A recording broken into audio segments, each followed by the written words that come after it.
In this tutorial, I'll be showing you how to enable Screencast keys for Blender version 2.81.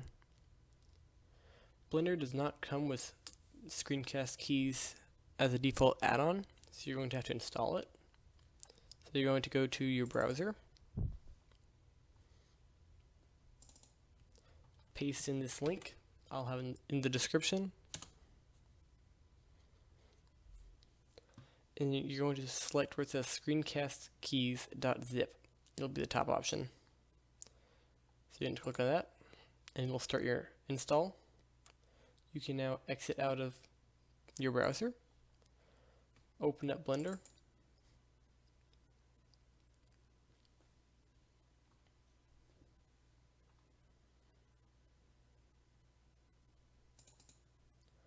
and now you're going to go to where it says Edit on the top left.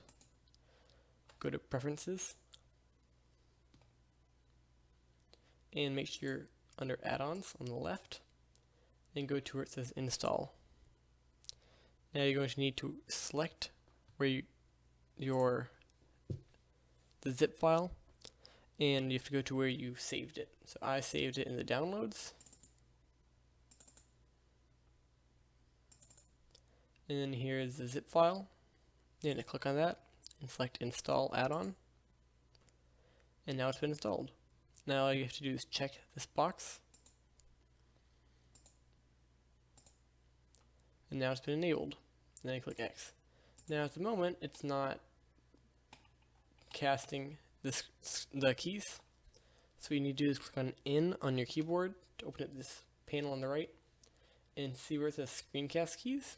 You're going to click on that, and then enable it on the top. So now if you move around, it'll pop up down here. Except it might be kind of small, so you'd increase the font size. You can change the display time, so that disappears a little quicker. And you can change the offset, so I'm going to move it over to the left of it and down. And that's it. You can also change its color though, if you want a different color. I'm going to leave mine at white. And that is how to install Screencast keys to Blender version 2.81. If you enjoyed the video and learned something, please like and subscribe. Thanks for watching.